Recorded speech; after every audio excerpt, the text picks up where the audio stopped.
We launched the Masterplan originally in 2012, that's 5 years ago. In those 5 years, quite a number of things have changed. Specifically, we're now seeing growth in Dublin Port higher than we would have originally expected when we did the Masterplan.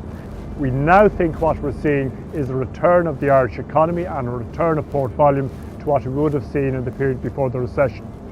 We had growth in 2016 of 6.3% year on year. The previous year we had growth of a very similar figure, and the year before that we had growth of 7%. When you add all of that together, that is 25% growth in 4 years.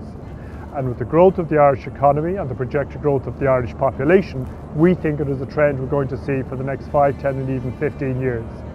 In the light of all of these changes, we have more clarity on what's going to need to be done, and given that there's more clarity and more certainty around what the proposals will look like, we're going to review those options, and we're bringing them forward now for public consultation over a 5-week period until March the 7th.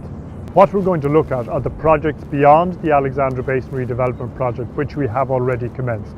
This in itself is the biggest project in the history of the port, but we now need to be planning what's coming 5 years down the road and even 10 years down the road. So we're looking at another project about the same size as the Alexandra Basin Redevelopment Project, also on the north side of the port. We're looking at developments on the Poolbeg Peninsula, which will be very large and very significant. And we're also looking now at the development of the Dublin Inland Port on 44 hectares of land, which we recently purchased 14 kilometres from the port out beside Dublin Airport. There will be a lot of opportunity for people to have their say on what our review is suggesting, and that can be done over the 5-week period. People will have the opportunity to come to 3 open days we're holding. We're holding those in Clontarf, in East Wall and in Ringsend.